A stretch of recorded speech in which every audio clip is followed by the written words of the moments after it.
Hello, everybody. Welcome back. For those that haven't met me, I'm Maddie Props, managing producer here at Watershed. Next up is the greenest building is the one that already exists. This is a subject that's really close to our hearts here at Watershed. We're housed in a Grade 2 listed, slightly leaking building, and we're thinking quite hard about what can we do within our own footprint. I think it's only fair to say with This Way Up, we've had some wonderful examples of new builds, like the Depot in Lewes and Home in Manchester, that have done wonderful things around sustainable practice. But actually thinking about the cinema sector as a whole, most of us are probably in older structures or historic structures. And actually I wanted to do a quick poll. Who is in a shiny new build? Okay, lucky you. And I'm assuming the rest of you aren't. So this session is all about what can we do within our existing structures. And it gives me great pleasure to introduce Zoe Rashbash, who's doing wonderful work here at Watershed and in the Southwest. She's called Environmental Emergencies Action Researcher. It's a bit of a mouthful. But basically she's doing great work around this area, and she's going to lead the session. Please use Menti. We want this to be interactive. We want to get your stories in and make the case for more investment in this area. Thank you. Thanks, Maddie. Hey everyone, welcome to The Greenest Building is the one that already exists. As Maddie said, I'm Zoe Rashbash. I'm Environmental Emergencies Action Researcher at Watershed. I'm a white woman in my mid-20s. I've got blonde hair and a bun, and I've got a big blue jumper on that my mum knitted me. And I'm really pleased to be with you here all today. And to confess, I'm really used to be speaking at things on Zoom. So I'm really used to having notes in front of me. So I've got notes in front of me and I will be looking at them. I apologise. That's where we're at now post-pandemic.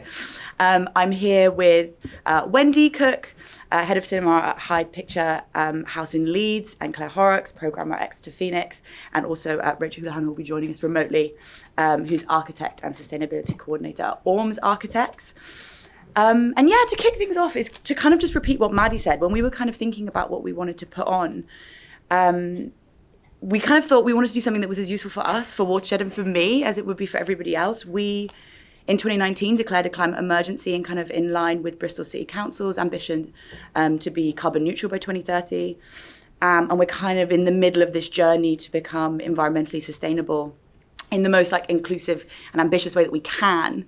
And of course, this means that we're thinking about what we do with this building that we're in, the inefficiencies of kind of working in a warehouse that was never really meant to house people or offices. And as Maddie said, is leaky. And our building at the moment kind of makes up the majority of our emissions that we're measuring. And also beyond kind of thinking about how we mitigate our emissions, it's also about thinking long-term about how we adapt to climate change. We are located on the waterfront. We have, a hole in our roof. We might be a bit more vulnerable to weather than we think we are. So it's about kind of all of these different things.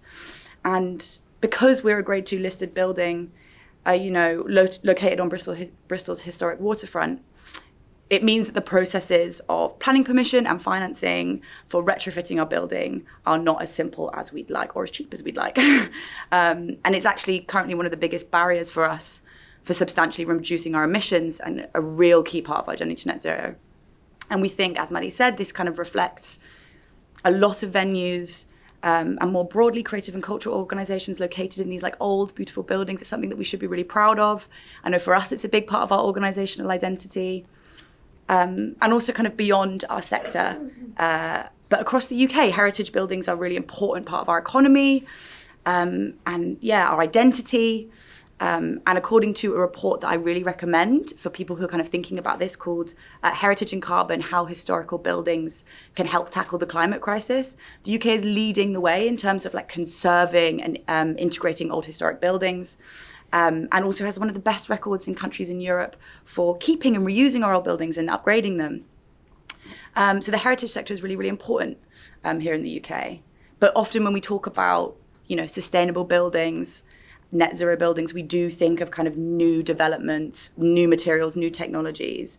But according to this study, the greenest building is the one that already exists. And that is because when you consider embodied carbon and whole life cycle carbon, it kind of paints a different picture. And when I talk about embodied carbon, I mean all the CO2 that's emitted in producing materials. So from the energy used to extract and transport raw materials, as well as emissions from manufacturing processes. So the embodied carbon of a building can include all the emissions from the construction materials, the building process, all the fixtures and fittings, and all the way through to kind of demolition at the end of its lifetime. So when you kind of consider all of this, sustainable new builds aren't as sustainable than our old rickety ones if we're able to retrofit them properly.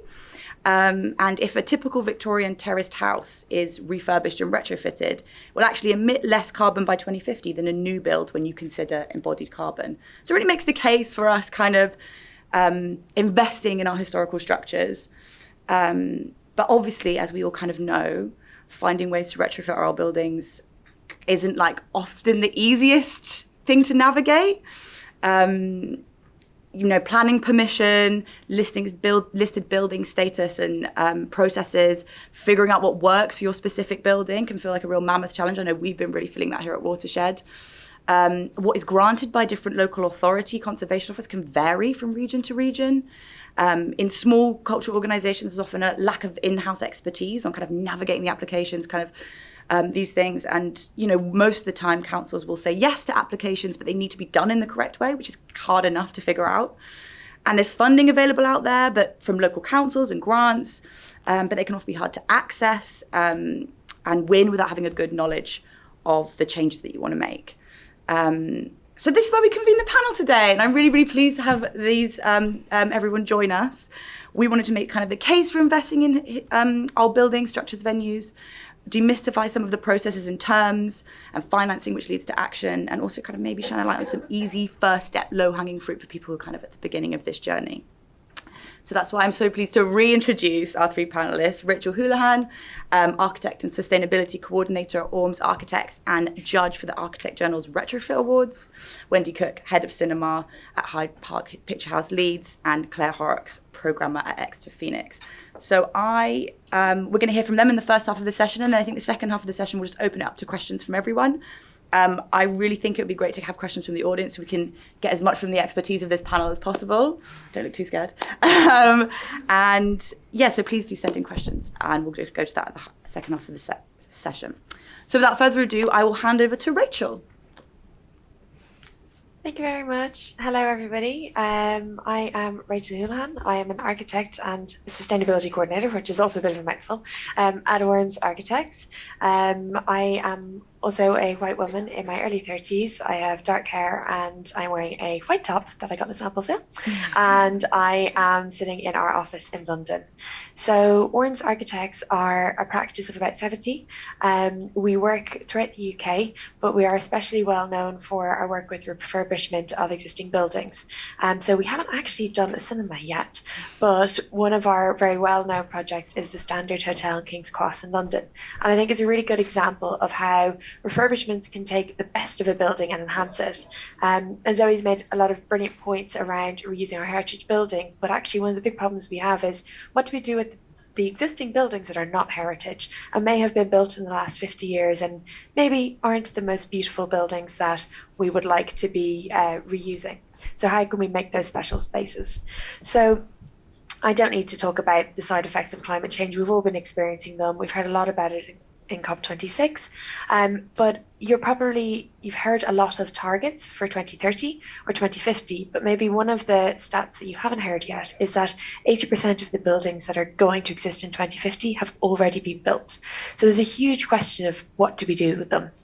We need to make them ready for this changing climate, but also keep them as spaces that people want to be in and enjoy. I'm never going to say to somebody, oh, I know you have a terrible building, you're just going to have to keep it because that's the most sustainable option. So before I get into the detail, there's two themes that I would like to introduce. Sustainability is a really complex and fast changing world. So I think it's always worthwhile defining what you mean when you start a conversation. And that in itself often leads to many interesting conversations around people's different interpretations.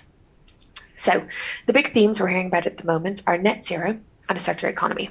So starting with net zero, the aim of this is to prevent or reduce the carbon emissions being caused by buildings. And these are the emissions that are accelerating climate change. So within that topic of net zero, you may hear about net zero operational carbon, which Zaid's touched on, which is about the energy and the emissions caused by the production of energy for a building, and then embodied carbon, which he's already explained. And the second theme is a circular economy. So the idea here is that we need to design within the limits of the planet's natural resources.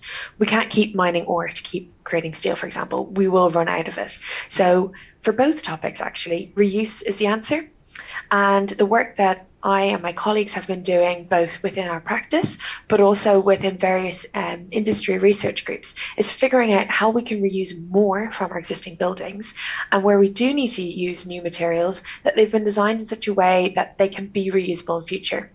And these are principles that we can bring into our everyday life, and particularly into the work that I do as an architect, or your work in running these buildings. So, if I'm to give you some suggestions, if you're working with an architect, I'd say the first thing you do is ask to set your ambitions. It's okay if you can't meet them, but the earlier you discuss and start to plan for it, the earlier you can start, and the more likely it's going to be affordable and accessible to introduce them. So reuse as much of that existing building that you can. Don't be tempted to just go straight in for the new build. When you're giving your brief, ask if you can see some refurbishment options. If you're just doing a smaller refurb, can you give away or refurbish some of the components within your building? Say the seating. Could you reupholster it and actually reuse the framing that's already there? A lot of the time, what I do within our practice is I go to our suppliers. So the people, ordinarily would say, right, take everything out, send it to recycling, and then we'll buy all new. But actually what I'm doing is I'm going to them and explaining why I'm looking for reuse. And my hope is that they'll work with me to maybe find a way to reupholster my seating, for example. And you'll probably be surprised at how many will engage. You may not win every battle. There's a lot of times that I've had the conversations and we've worked through the process only to it not be feasible at the end. But the thing is, we learn along the way, and you're helping to teach others and encourage others to do better. Within the operations of your buildings, what are your consumables actually is one of the biggest things in terms of embodied carbon. Plastic water bottles have embodied carbon, and there was a study done that shows that after 17 uses of a reusable water bottle, you're in the clear. It's not so much the plastic itself that is a problem, but it's also what's within the plastic. So having tap water versus drinking water, I think there was another study done that had 2,000 more times the embodied carbon in bottled water, because it's water that's being shipped around the world. So can you introduce a bring your own cup scheme, for example? Who are your suppliers and vendors, and how can you inspire them to look at things differently? So I'm really looking forward to hearing from the rest of the panel about that. And to close, probably my approach is with everything, there's a carrot and a stick approach. But I believe with sustainability, especially, the approach needs to be a carrot. We need to be inspiring each other and encouraging each other, and not beating each other up if something doesn't go ahead as we have planned it. So my suggestion to you is to get started somewhere, and I hope that I might be able to answer some of your questions. Thank you. Thank you so much, Rachel. I will now pass over to Wendy. Thanks. So I do have a few slides, and I will also be using notes because I'm a very anxious public speaker. So my name's Wendy Cook. I'm a white woman in my very late 30s with mousy brownish hair at my shoulder. I'm wearing black with a teal jumper and glasses. So this is the Hyde Park Picture House in Leeds. Some of you may have heard me bang on about it in the past. I am still doing it. And we are actually in the process of doing our refurbishment at the moment. So the Picture House opened in November 1914 and it's Grade 2 listed. Since the 1990s, we've been part of a registered charity alongside two other theatres, an opera house and a music hall, which have a collected age of about 450 years. So collected problems of heritage buildings. We have been historically kind of quite lucky that since the 90s, to a large extent, the Picture House has been subsidised, initially by our local authority, and then in more recent years by the theatres, actually. Though the pressure on the kind of assets of the whole organisation, these 450 years, mean that we are increasingly trying to work towards being more sustainable as a whole, but there's more pressure on the picture house to be financially sustainable in its own right. Sorry. I may just go over there if that's okay. Might be easier. So this is where we are in Leeds. We're in the very densely populated suburb of Hyde Park, at the end of a terrace. So we are both geographically kind of quite linked to our community and our audience. A lot of our audience actually kind of, walk to us, but we're also physically kind of very much part of it. We are the end property of a terrace. So knocking us down and starting from scratch would have a few other implications, as well as, I think, after 107 years open, we do have I'd say, value in terms of our relationship to our community and our relationship to our art form. But there's also a heck of a lot of problems. So the Picture House is a single screen cinema. Since hitting our centenary in 2014, we've been working to kind of launch this major refurbishment project, which tries to address significant access issues with the building, but also limitations on space and fundamental obstacles to being financially sustainable. I won't really talk about those things because that's a whole other presentation, but it is all really kind of intrinsically linked. Speaking from an environmental perspective, before the works we had single glazed windows throughout, no insulation, the roof was ageing. We had poor quality electric, single phase. We also had, there wasn't heating in large parts of the buildings, like none of the offices had heating, so we used portable heaters. The boiler was out of date, the pipework feeding the radiators was poor, the radiators were bad. Our kiosk was an old fireplace, so had no space for things like dishwashers. It had no water supply, so we're using disposables all the time. And then, fundamentally as well, because we also, weren't financially kind of working very well. We had, I think, too streamlined or insufficient staffing kind of team and capacity to think creatively to resolve all of these issues. And I think that's kind of really key. You could have addressed all of these issues, one by one, like we could kind of do these things one thing at a time without this kind of like massive refurb that we have chosen to pursue. But it would have been a little bit like the Forth Bridge, I think. I think it felt like we were always working through things so slowly. We'd fix one thing, and on top of the failings of the building, there was also constant upgrades to projection equipment. Every kind of 6 months, you need to invest in some other bit of training, and there are so many costs. It became impossible. We just fundamentally couldn't increase our income at the same rate that we needed to increase our spending on either the asset or kind of the organisation, our capacity and what we were delivering. So that's where we kind of have gone big or gone home. And I think this is a bit of a cheat, I would say, based on the title of the panel, in that we are technically building something new, but it's kind of it's like a bit of a backpack on the side of the building, which makes the existing structure work harder and work functionally for the future. I'd say also kind of critically, I'm not creating the greenest building yet. What I'm doing is making a 107-year-old cinema function so that we can hopefully create a greener building for the future.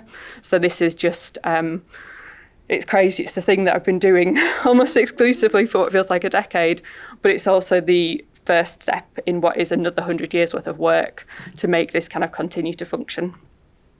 So we are, in terms of the other sides of the project, we are adding a second screen, disabled access, but from an environmental perspective, we are repairing and reslating the roof, adding in insulation, repairing the heritage glazing throughout, including secondary glazing in places, putting in new pipework, new radiators. We've upgraded our boiler, new electrical insulation with smart meter, new hand dryers in toilets. We're moving, expanding our kind of bar space so that we can have dishwashers and move away from disposable items. We're putting in heat recovery units in both the basement and the projection room, and using kind of heat that is generated in those spaces and pumping it back in.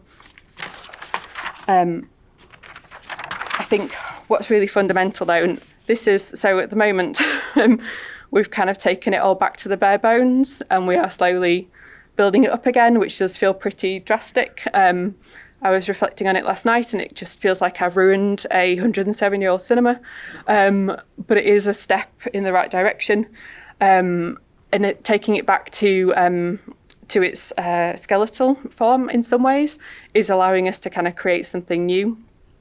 And that's as well as all of the interventions in terms of the space, it's also kind of really critical that this is allowing a complete transformation in terms of how we operate.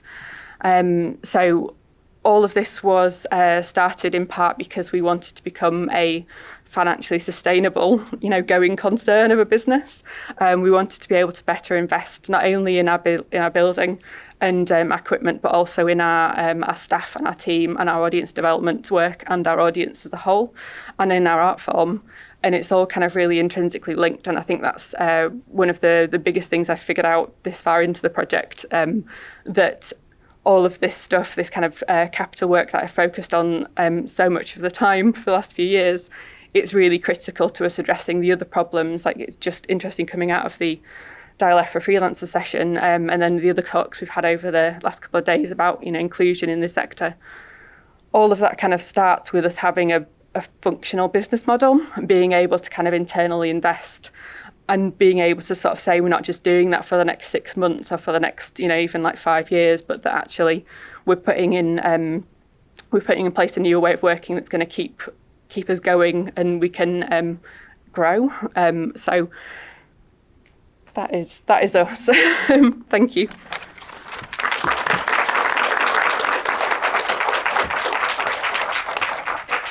Thank you so much, Wendy. I really appreciate what you're saying there about sustainability being economic, social, and environmental at the same time. And we've had similar things where, when we talk about retrofitting, there is so much opportunity to make our building more inclusive as well as more sustainable, and it's definitely part of the same journey. So thank you. I will now pass to Claire. Hi everyone. Yeah, so I'm Claire. I'm the film programmer at Exeter Phoenix. I'm a white lady with brownish hair, kind of tied back in a bun, and a very snuggly leopard print fleece, which I haven't taken off since the day I bought it, so it probably needs a wash. So Exeter Phoenix. Some of you might have seen the video before, but we are an old red brick building. It's quite large, quite imposing. It was built in the kind of early 1900s, and we are not perfect, and I'm seeing so many similarities with your challenges, and I'm not an expert either, should highlight that, but I have been with the organisation for about 12 years, and I've seen some really positive changes take place in the time that I've been there, and I think a lot of those changes have also been fueled by kind of financial sustainability as much as our love for the environment and the right thing to do. So looking back at the things we've done, we kind of took an approach. It's like a three-pronged approach, I guess, I've managed to work out. So we looked at our kind of energy efficiency, kind of where we were, how we could save energy across the building. We looked at demand response, so we had a much better understanding of where our consumption was at what times of the day, and why, and also looked at fuel switching, so how we can make our kind of energy we're using much cleaner. So we started, it must have been about 10, 15 years ago, and we were able to get an audit from the Carbon Trust. And I think that came through Exeter's Devon County Council. And that was all about data, lots and lots of data. So they kind of went around the building and they picked apart every little nook and cranny. They even looked at like the fridges and the freezers, and they presented all this data in front of us, and were able to find when our peaks were, when our lowest points were.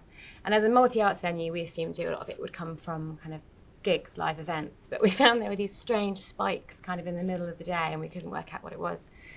And I think we worked out that it was our beer coolers working against our fridge freezers, and there was this surge that they went, because they were being switched on at the same time of day, they'd kind of like go whoop and take up all this energy and then go down again.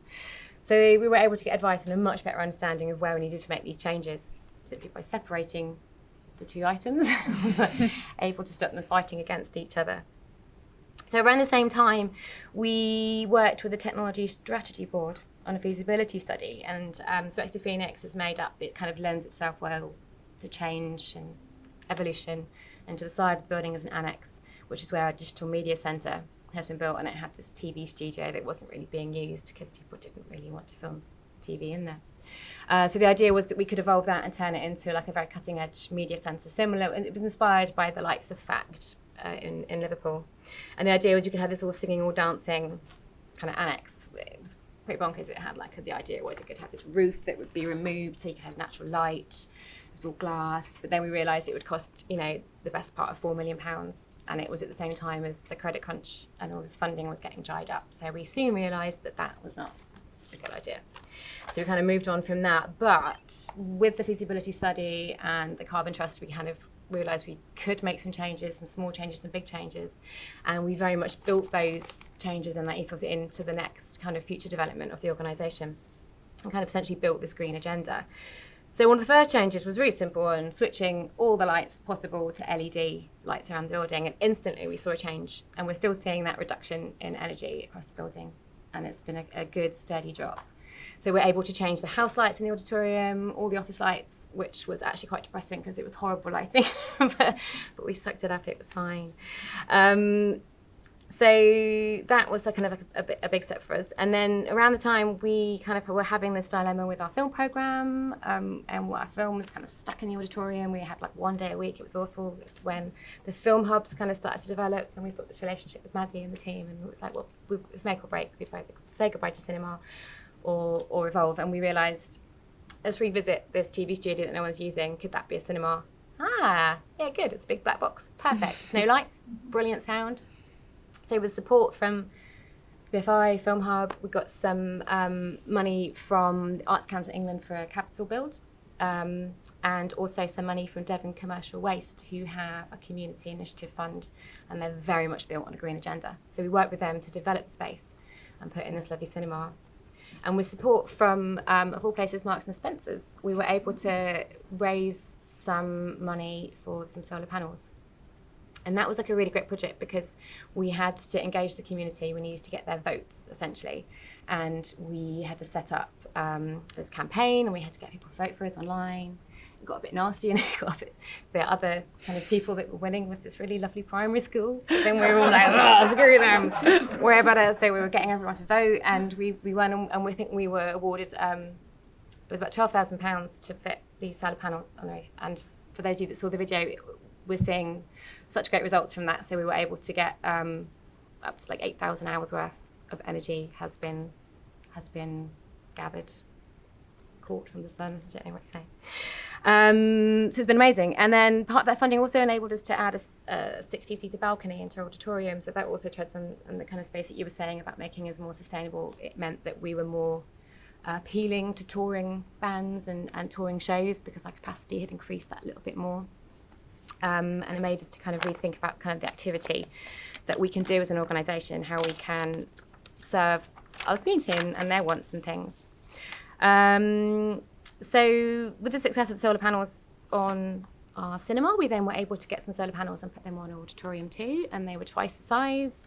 And they have now caught up with the amount of energy that we've got from the cinema, and we're just saying that that's great because you can then pay, you can get some money back from having those. So I think on average we get back from the grid something like £80 to £400 a month or a quarter, which is small, but you know, it all adds up, and it means that we can breathe a little bit and just feel good about the energy that we're using. And I think on general, you might know more about this, but I think solar panels are great. They last about 90 years, 100 years. You can get them cleaned, that makes them more efficient. There was a concern about whether they were seagull proof. I don't know if anyone else has problems with seagulls in their building, but they seem to nest around us. They're really annoying. Other places we were able to get some money from the postcode lottery, and they helped us then change the stage lighting in our auditorium, which is a huge development for us because again they were very old lighting. The LED ones are much more efficient and just generally better. So it was a better experience all round. We noticed that those that came and gigged with us were really happy with the space because it just felt much more professional. And then we got a second capital bid from ACE, which meant that we could change lighting in the gallery spaces. So we've got a lovely contemporary gallery space at the front of the building and reshape how the galleries sat and just reformat our foyer as you came in. And one of the big changes was that as a lot of buildings, old buildings, there's that, was it threshold anxiety, do we call it? I think so. We've got to go up all these big steps to get into Exeter Phoenix, and it's if you're not familiar with the space, then it's probably quite unwelcoming. And we've got these beautiful big wooden doors. So keep them open, it's great, maybe a bit more welcoming, but all the air goes out and the seagulls come in, or so they do. So we were able to build just a very simple glass facade. You come in like a foyer and that can be closed, but those doors are there open, they're welcoming. We've not taken away any of the personality of the building, which has been a big thing. So in the moment, next steps, so we're doing another Marks and Spencer's fund right now for, we were talking about windows and you were talking about snow coming into your windows. So yeah, We're doing away with that. doing away with that. We're doing away with that too. Not that we get that much snow in Devon, but we do get drafts. And we have this very beautiful single layer iron windows, which are terrible. So we're hoping that the Marks and Spencer's fund will allow us to fit, I think, 50 secondary glazing layers around the building. That's not all of them. It's like 106 windows in the building, which is far too many. But that way that we can, we can stop those drafts, prevent snow from coming in. And it's another great way of us having to engage with the community again, because this is a crowdfunder this time. There's no voting. There's no primary schools getting bumped. This is much more about us talking to our community, connecting with them, and being like, look, this is our next step. This is what we look like. Do you remember what we look like? Let's make it better. So even if it's £1 or £10, Marks and Spencer's will match that up to, I think, £5,000, which means that we can, we're going to pay for the fitting ourselves as an organisation, but that will all pay for the glass. So that's quite a big step. And I think other steps we're looking at is new boilers. You were talking about getting a new boiler as well. And I think one of the strange things about the Phoenix is our boiler's controlled by the council, which is really weird. So we have no say when the heating comes on, when it goes off, which is just ridiculous. Particularly when you have to call the council, because I'm trying to call the council and no one ever answered. Anyway, so we're looking at how we can better that. So we'll be able to get like a retro pump and just improve our usage of the heating, because it's either far too hot or far too cold. And also just, again, optimising our understanding of the energy we use. So I think we're going to get some kind of optimiser, which sounds like a robot or something, but I think that's going to be installed and really get to the heart again of where the energy is going now. So it's small changes, big changes. We talked about water. So we've got like a new water bit that's just been in, because one of our biggest challenges as a live arts venue is plastic cups. We can't serve things in glass because it's dangerous. All these rowdy gigs that we have, and you can't expect people necessarily to bring a water bottle to a gig with them. So it's one of our biggest challenges is how we overcome plastic usage. And the best way to kind of deal with that. So that's a big challenge for us. But yeah, lots going on. Thank you so much, Claire. I feel like that's really, Wendy, you're kind of going everything at once, and Claire feels like Exeter Phoenix is kind of doing things when they can and kind of figuring out as you go. So it's really interesting to hear the different approaches, but both seem to be going very well. I guess I'll pass it over to the audience. Maddie, do we have any audience questions? We do. We've got some comments, which I'll kind of work my way through, and there's a few questions as well. Brilliant. A bit of a provocation. If the greenest buildings are the one that already exists, why not follow the example of the National Theatre of Scotland by not owning your own theatre and instead having a theatre without walls? So that idea of, using being a pop-up thing. Just move on to the next one. Any ideas on how to encourage audiences to travel to venue in a greener way? So that's probably for Wendy and Claire. I think it's something we're thinking about at the moment, because we've for the building works we've been closed for, well, obviously COVID as well, but our building works are taking about 13 months or so, which is giving us some time to think about our reopening a bit more consciously, including working on a rebranding exercise where we have a bit of time working with the team thinking about our values as an organisation and how we better communicate them to our audience. And I think that includes our kind of environmental values, which should include travel. And as we start to think about how that looks in terms of all our kind of audience communications, we're trying to factor that in there. So it's about trying to make the travel options really kind of clear and transparent, but also the reasons and like the values behind why we would like you to come on the bus, that kind of thing. So hopefully some of it is just communicating values better. Hopefully. Yeah, I mean, we're lucky because we're very much a city centre based venue, so we're right in the heart of things. We're right next to a central station and bus routes, and there's no parking. on site, so that helps. I think one of the biggest challenges is, we encourage people to get the train or the bus, but bus times don't always match up with the gig finishing at 11 o'clock at night, 12 at night, whatever. So that's something we've had to navigate, but nearly all staff either walk or cycle to work, or, there's very few people that drive in. So it's very much kind of at the heart of what we expect. And I think our website makes it clear of all the options before talking about car parking, just as a way of how we can encourage people to do that. No, I'll just jump in with my watershed hat on. We managed to get bike racks fitted with support from the council, so it's worth keeping an eye on grants for these kind of things. Really good point about built-in obsolescence in digital projection and the pursuit of new screening formats as problematic and unsustainable. I mean, it's true we used to have 35mm projector, which we keep for years and years. So probably more of a comment and something that we should think about, lobbying the industry to build in longer thing. Somebody's just said they'd like to hear more from the panelists on exactly how they are funding sustainability improvements. I mean, you've mentioned quite a few examples, Claire. I don't know whether you want to jump in, Wendy. Yeah, I mean, we have been very lucky in terms of funding in that we were able to, in the earlier stages, we have a Friends of organisation, and we were able to work with them to fund a feasibility study, which we then used to secure major funding from the National Lottery Heritage Fund, who are kind of really incredible as a funder, because obviously they, embrace the heritage nature of these buildings, but then they are really kind of keen to see organisations find creative ways to make them, function for the future, including kind of embracing kind of environmental sustainability. So even though the Heritage Fund are our main funder, they're not, and they want to see the heritage of the space preserved, they're not trying to see it frozen in time. They're trying to see us make it work and make it functional for our community. Also, our kind of local authority have been really critical, though I will say we are also running a crowdfunding campaign at the moment. So we are still kind of securing funding, and I think it is these big kind of capital projects are, ours is multi-million. It's about 3.5 million, including fees and surveys and all these things. So it's lots of different places.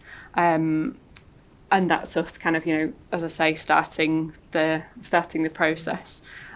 What I'm now starting to think about is how, from day one of us reopening, do we start to set aside money for the next set of works, because there are other things we're going to have to do, and we're not going to be able to secure this kind of big public funding in the way that we have been very fortunate this time. So in the future, it's more about how do we build in our management maintenance plan, ongoing kind of internal investment in life cycle costs by setting aside reserves from day one. So that's kind of our future plan, just trying to save, hopefully. And that's great, sustainable in terms of longevity as well, another aspect of the puzzle. Rachel, I wonder if you've got any advice on this from all the different clients that you work with on kind of accessing funding for some of these projects. Yeah, so a lot of our clients will be commercial, so they have a lot of money. It's just about persuading them how to spend it. What they tend to do is when they measure, we've talked about net zero carbon, but in order to get to net zero, you have to offset.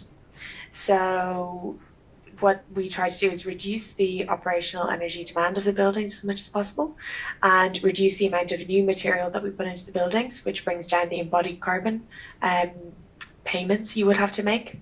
And clients will look at those different options, so they'll effectively self-tax, and then they'll say, right, well, we have this money and now we can invest in this maybe more sustainable design decision. I appreciate that's probably not feasible for most of you, but I would say really look at those life cycle costs. So, the drinking vessels that you're using, if you're using reusable plastic cups, look at the ones that maybe are slightly higher quality. Sometimes we get ourselves into knots where we say, okay, well, it must be as lean as possible. The plastic, they've been designing cups that have less and less plastic in them, but actually it makes them more fragile, so they're not reusable at all. So if you could use that harder plastic that's safe to reuse, and you have the opportunity to put in cleaning facilities that, okay, maybe after a certain number of uses, it's starting to save you money in the long run, and use that with everything. So look at all the finishes. If you're putting down a new flooring in your front of house space, for example, think about that durability, but also think about that durability over the lifespan of the building.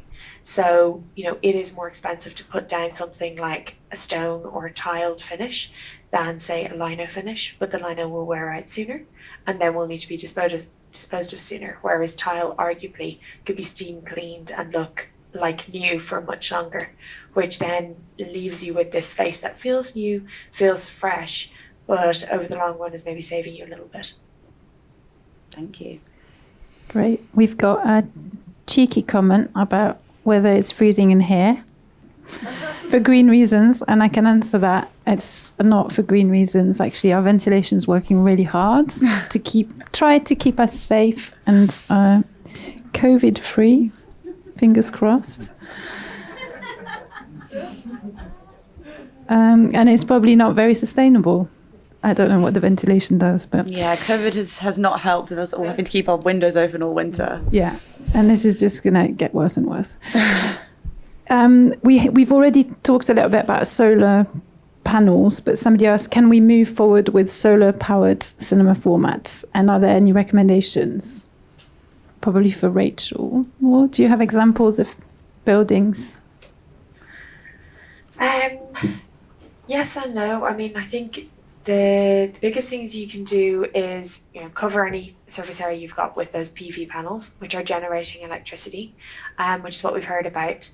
It's really about reducing the demand and looking at the demand loading. So going through that exercise with engineers to understand what your peak energy demands are, what's causing them. So monitoring your building. It may require a little bit of investment in sub-metering. So metering different circuits so you can see, okay, it's the ventilation system that's causing this overdrive. And then what they can try and do is help you to balance out that loading to then make the solar demand and more feasible to sustain the building in operation. So if you've got a peak at night time, which you probably do, can you use batteries to help store some of that during the day? I don't know of a cinema, because we don't work in cinemas. I don't know of cinemas that have done this. It sounds like we've heard from Wendy and Claire about some of the great ideas that they've been working on, so can't answer that completely. But I know in the office spaces or in the hotel spaces that we work on, that is where we look for the easy wins. So if you can invest in that little bit of study, initially it may be quite revealing and help you to identify those opportunities, like moving the fridges apart, for example. And sticking to the kind of emerging technologies theme, are there new technologies that we should be thinking about, like batteries, air source heat pumps? Yes. So if you can get over to all electric, that's the best possible thing that you can do. That is a trend towards every industry at the moment. So the idea there is, as the grid is going to decarbonize in the future, as more solar panels just are in fields generating the electricity for our grid, it means that our fossil fuel consumption as a country will continue to come down. If you can remove that fossil fuel combustion from your own venue, so that's your gas boilers, then that also really, really helps. In terms of the different technologies that we're seeing better technologies at monitoring these buildings. So how you manage the building systems is improving all of the time. And there are companies that you can work with in the long run to keep looking at those energy efficiencies and making sure that your building is performing as it's designed to and is performing in the most efficient way. The other things that I've been working in are probably more architectural tools. So it's looking about how we can capture data about the fabric within the building, so the materials contained within that building. So the idea is that in the future, when we're taking down a building, it's like a Lego building essentially. You take it apart and you catalogue all your parts, and then you start to assemble it into something else. So if you wanted to reconfigure your front of house space because maybe you need a little bit more space here, or you're putting on a bit of an extension there, can you take out those parts and either give them to somebody else for on reuse, sell them, or can you reuse them yourself?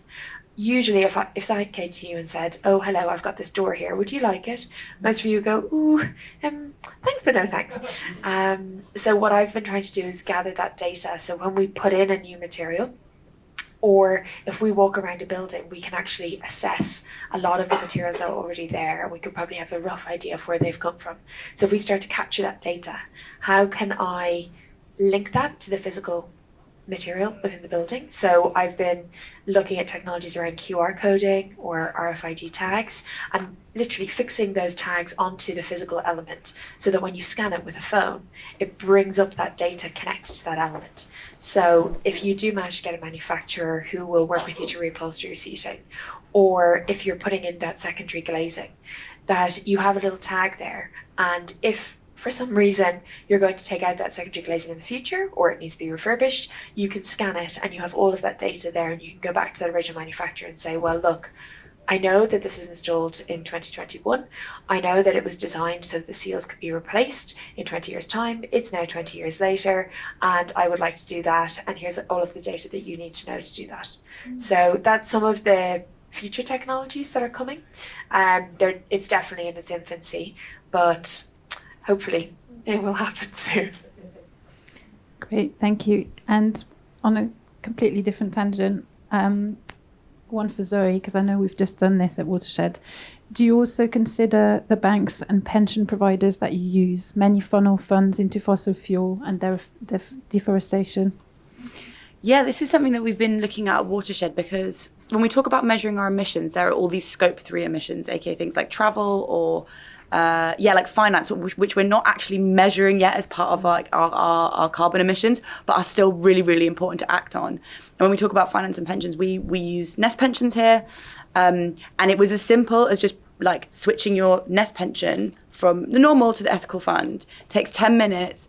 I have never looked at my pension before in my life, and then I like did this, and I was like, oh, that was actually so easy. And it's not only divesting your money from companies that invest in fossil fuels, but it's also companies that, you know, like are involved in the arms trade and like all these other awful things. And like it's like there was one which was like this it stops countries to like abuse animals. I was like, oh my god, why haven't I already done this? And it like brings all of these things together, and we start talking about things like climate justice. And with kind of your pensions and your bank accounts, it's one of the best ways to kind of, even though we can't attribute it to like reducing Watershed's emissions, it's just a brilliant thing to do, because it also puts systemic pressure on our financial systems, which are some of the biggest investors in the fossil fuel industry. So it's something that you can do that actually takes, if you've got a pension set up with your work, it takes 10 minutes, and it's really brilliant. Yeah, and in terms of the dissemination, the work you did, so is you did it, but then you provided a guide for the whole of the staff, and we're all doing it now. Other companies are available. The Nest, of course. Yes, and also I would say if you're interested in kind of learning more about sustainable pensions, check out the Make Money Matter campaign, which helps you kind of with the first steps on what you can do with your pensions and how to make them more sustainable, and share that knowledge. More of a comment about print materials. Surely that's not the greenest option. And post-COVID, I think a lot of people are doing less print. Any tips or thoughts on that? Yeah, we went paperless in the cinema before, a couple of years ago. I think the biggest tip would be just get yourself prepared. Don't just stop it. Spend a good 6-12 months just getting your audience ready for that. Start building your digital databases. Start encouraging them to go to the website rather than picking up bits of paper. And accept that it isn't for everybody. You will have to have some print available for some people, your older audience, those who just, even those that want to avoid their phone at the weekend, myself included. If you've got a job which is tech heavy, you want to put your technology aside, that's okay. It means they've got something on their fridge and they're going to come and see you. Just that's fine. But I think just take your time to understand those audience needs before you go paperless. Yeah. When you're looking at emissions, are you including flights used by programmers to visit international festivals and industry events like this one? Hopefully no one flew in, or a few people might have. Is there a move to use trains instead of planes? Yes, I'd like to know which international festivals I get to go to. I mean, I'll just talk on this because literally today we've got some information back when we've been mapping. We've been using 2018, 2019 as a baseline year because that was the year we declared a climate emergency, and also it was the year that kind of like our business was booming. So it's a more honest kind of baseline for mapping our reductions. And after kind of electricity, flights was our number one problem, which is, COVID has really helped with us making those reductions. But it's like, how do we maintain those? How do we, but also kind of, these are open questions for people. How do we kind of maintain the reductions in flights and what we've kind of gained from having more Zoom, etc., online hybrid meetings, but also that we don't lose relationships that we build internationally and nationally as well. Although nationally, you really hope that you could use a train. But these are questions that you kind of need to have internally and figure out what is a travel policy that is sustainable but also works for your organisation. I don't think it's super simple. Some of it comes down to capacity, I think, just like having building of time within your team to not only do the travelling in more kind of like manageable ways, but also to figure out ways of getting to places more easily, extra time to problem solve, whether it's figuring out travel or pensions. It's just capacity to think it through and then discuss it and talk about it with your team and find those solutions kind of collectively. And I think that's so often one of the challenges that we don't have. We just end up firefighting, problem solving kind of really quickly and then really inefficiently, and then moving on really quickly and not reflecting or learning on anything. And all of these things have implications. This way of working is it's bad for our kind of like physical and mental well-being. It's bad for our team, but it's also really bad for some of the decisions we're making. So it all kind of interconnects again. Definitely. And I don't think we'll be able to answer this now, but it's a very good question about where do we find out information about the costs of digital? And that's everything from Google searches, website searches, digital marketing, and I would add myself, the servers that we're using, which are perceived as greener at the moment, but so it's more of an open question. I don't think we can answer it probably, but I will say this is something that I've definitely been thinking about, especially in regards to, Pervasive Media Studio, which is a creative tech studio. Digital sustainability is massive, and it will be massive for all of us kind of in this industry. And I've been told Whole Grain Digital is the best place. We haven't actually done it yet, but I've been recommended Whole Grain Digital is a great place to kind of get we're talking about the carbon assessments for our physical buildings. This helps you kind of do an assessment of your kind of digital infrastructure. okay. And just going back to the upholstery, Rachel, does anyone have an example of successfully reupholstering cinema seats? In theory, could you improve the comfort and structure as well as just the look? I want to say yes. You should be able to at least replace the cushions, so you can put in better foam and then the new fabric finish. We work with a supplier called Kvadrat, who are a fabric supplier, and they are a Swedish-based company. They do a lot of good work in terms of they produce very good commercial grade fabrics, but they also have been looking at sustainability for a very long time. So one of my favorite products is a recycled wool. So they take a recycled wool and they weave it together with a little bit of new wool, but all of the backing is recycled. So it's actually really beautiful. It's a greyish colour, and then they weave another colour going through it. And by using that natural fibre as well, it just avoids those synthetic fibres being put into our water streams, etc., if it needs to be reprocessed. So I don't know specifically for your cinema seat suppliers, but we have been speaking with the likes of Kvadrat to say, okay, they do acoustic panels as well, acoustic wall panels. So if we want to refinish them, what can we do? And they actually have a product that is essentially just a frame with the upholstery, the insulation behind it, the sound absorption behind it, and then they put a layer of fabric on top, and the way that it's clipped into the frame, you can unclip it and remove the fabric and put in new if you wanted to. So it's a very easy way to refresh the aesthetic. Now, it's more expensive, but arguably it's something that you're going to have in the long run. So we would be using it, for example, in front of house spaces like receptions in offices. So this could be something that you're putting into your foyer spaces. It is part of your design aesthetic. It is also a functional product. So you're cutting down on the amount of stuff you're putting into your building, but then arguably it can be refreshed very easily over the life of the building. And the thing that you're removing isn't the most carbon intensive element. You're retaining that metal frame. Thank you. And just to add to this, we have, through the power of Menti, we have an expert in the house. So Rebecca from Hebden Bridge Picture House refurbished 228 seats in a 1920s cinema. Wow. So if anyone wants some tips, look out for Rebecca.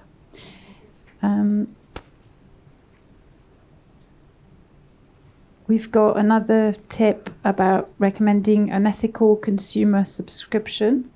Their assessment of everything and anything consumable is amazing reading, and that's online. Maybe could you add the link to it? Whoever put that comment, thank you. Or shout it out.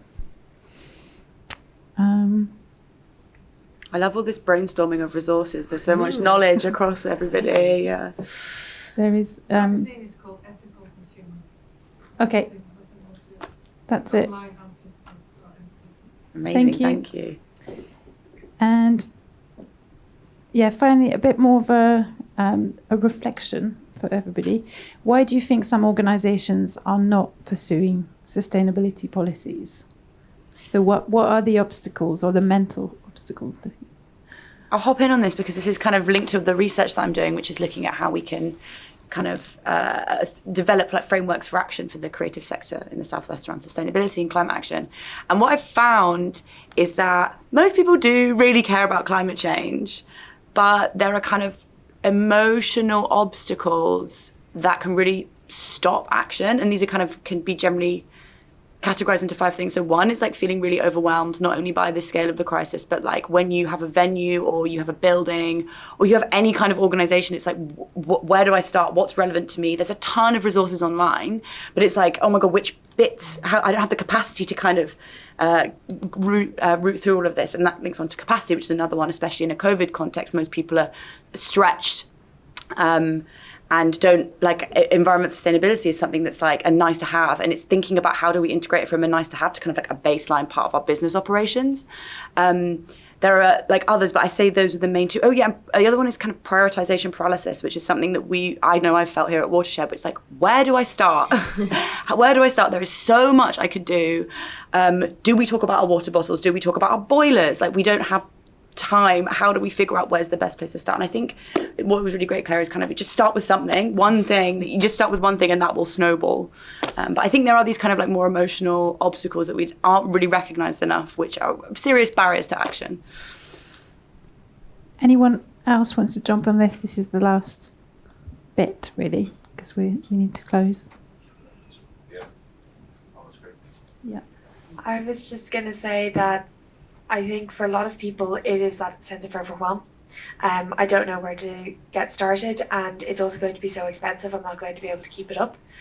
So if you can bring yourself to just take a step back from your business and start looking at the obvious things, the things that you're replacing. If you need to replace something next year, start with that thing.